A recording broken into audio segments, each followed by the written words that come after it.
Here's your latest headlines with Sierra Tufts from the Wayne.com studio. Good afternoon, and thank you for joining us. It is Friday, August 9th. Here are your late afternoon headlines. A man accused of killing a woman on Valentine's Day in 2021 learned how long he'll spend in prison. 33-year-old Tyquan Walker pled guilty to murder in July. In exchange, prosecution dropped a firearms charge. A judge accepted that plea deal today and sentenced Walker to 45 years in jail. Walker pled guilty to shooting and killing Heather Hobbs in 2021 at the Candlelight Apartments off of Airport Expressway. Walker was given 246 days of jail credit. The Allen County coroner identified the woman killed in a crash at DuPont Kroger on Wednesday. The woman was identified as 91-year-old Laura Miller. The coroner's report says the car Miller was riding in lost control, hit another car before hitting the Kroger store. The report says Miller was not wearing a seatbelt. The coroner ruled her death an accident due to multiple blunt force injuries. The Fort Wayne Police Department says witnesses told them the car was in the pharmacy drive-thru when it accelerated, hit a stop sign and a curb before crashing into the building. The driver of the car was last known to be in stable condition. Coming up later on at First at 5, News at 6, and Nightcast at 11, we're hearing more about a jail tax hearing that happened today that will help decide the future fate of a new Allen County jail.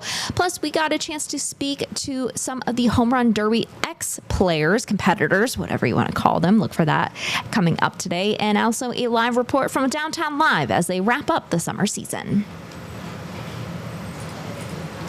And looking at those weather headlines for today, we remain comfortable, and that will continue to be the case for the next couple of days. We do have sunshine for days. We'll outline that in your exclusive 10-day forecast. Plus, the heat is not done either.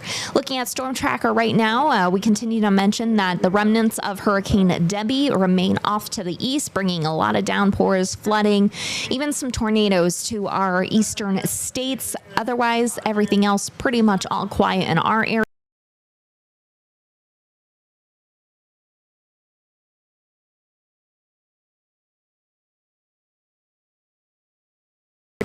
Maybe we'll see those clouds incoming.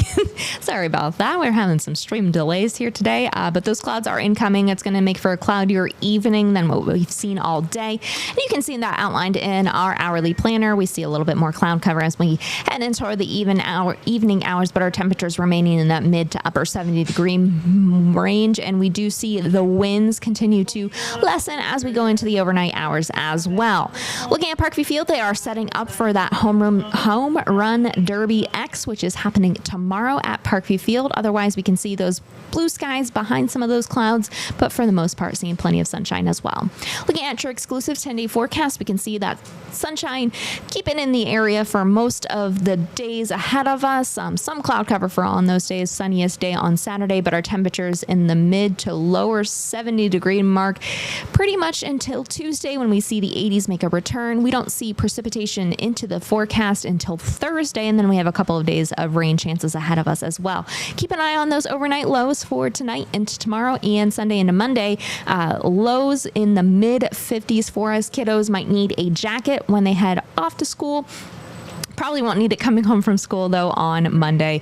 So just keep that in mind before they head off. We'll see you back here Monday morning at 8:30. In the meantime, we'll see you at First at 5, News at 6, and Nightcast at 11. Have a good weekend.